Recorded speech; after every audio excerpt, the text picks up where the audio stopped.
بسم اللہ الرحمن الرحیم۔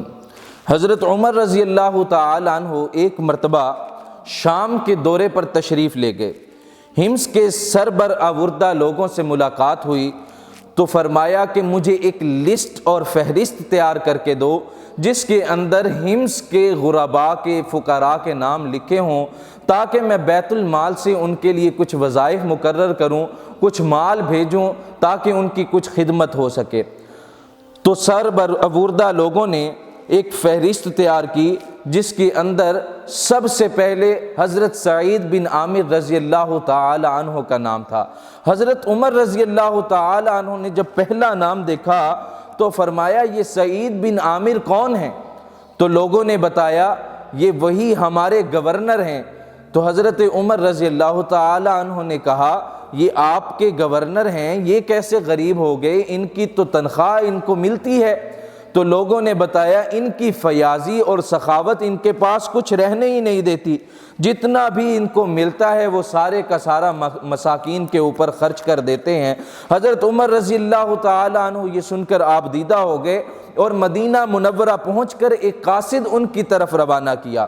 اس کے ہاتھ ایک خط لکھا اور 1000 دینار کی تھیلی بھیجی۔ قاصد سے کہا انہیں میری طرف سے سلام کہنا اور یہ پیغام دینا کہ امیر المومنین نے یہ دینار آپ کے لیے خاص بھیجے ہیں، اس سے خاص اپنی ضروریات کے اندر خرچ کریں۔ تو قاصد جب حمص ان کے گھر پہنچا تو حضرت سعید بن عامر رضی اللہ تعالی عنہ نے جلدی سے کپڑا لگا کر اپنی بیوی کو پردے میں کیا اور کہا کہ مدینہ منورہ سے قاصد آئے ہیں، ان کے اکرام کے لیے کھانے کا انتظام کرو۔ تھوڑی دیر بعد قاصد نے حضرت عمر رضی اللہ تعالی عنہ کا خط بھی اور وہ دیناروں کی تھیلی بھی حضرت سعید بن عامر رضی اللہ تعالی عنہ کے حوالے کی اور پیغام بھی پہنچایا کہ امیر المومنین نے کہا ہے کہ اس مال کو خاص اپنی ضروریات کے اوپر خرچ کریں۔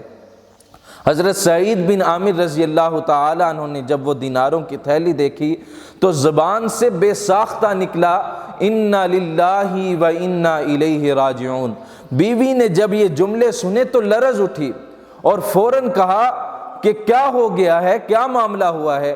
ان کے ذہن کے اندر یہ خیال تھا کہیں امیر المومنین رضی اللہ تعالیٰ عنہ کا انتقال تو نہیں ہو گیا۔ انہوں نے اپنے خاوند سے پوچھا کہ کیا معاملہ ہوا ہے، کیا خدا نخواستہ امیر المومنین رضی اللہ تعالیٰ عنہ کا انتقال ہو گیا ہے؟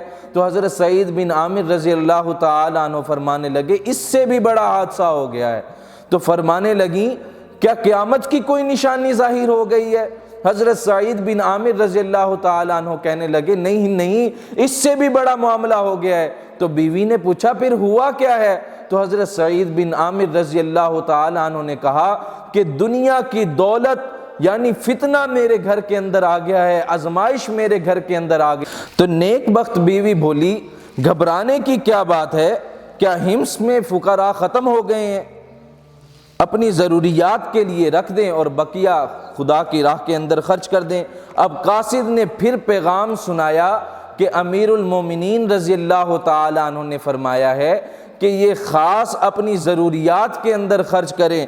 تو حضرت سعید بن عامر رضی اللہ تعالی عنہ رونے لگے اور ان کی ہچکی بند گئی اور فرمایا ہاں میں امیر المومنین کے حکم کے مطابق اسے خاص اپنی ضروریات پر ہی خرچ کروں گا، اور میری سب سے بڑی ضرورت اس وقت یہ ہے کہ کل قیامت کے دن خدا کے حضور سرخرو ہو جاؤں۔ اور پھر وہیں بیٹھے قاصد کی موجودگی کے اندر وہ تھیلی صدقہ کرتے کرتے خالی کر دی، تب دل کو اطمینان ہوا۔ تو میرے عزیزو، اللہ رب العالمین کی راہ کے اندر جو مال خرچ ہو جائے وہی آپ کے لیے محفوظ ہو جانا ہے۔ جو آپ چھوڑ کر جائیں گے وہ وارثوں کا ہے، پتہ نہیں کتنے ہی وارثوں کے اندر تقسیم ہونا ہے، اور جو آپ نے استعمال کر لیا وہ آپ کا ہے۔ اللہ رب العالمین ہمیں زیادہ سے زیادہ اپنی راہ میں خرچ کرنے کی توفیق عطا فرمائے۔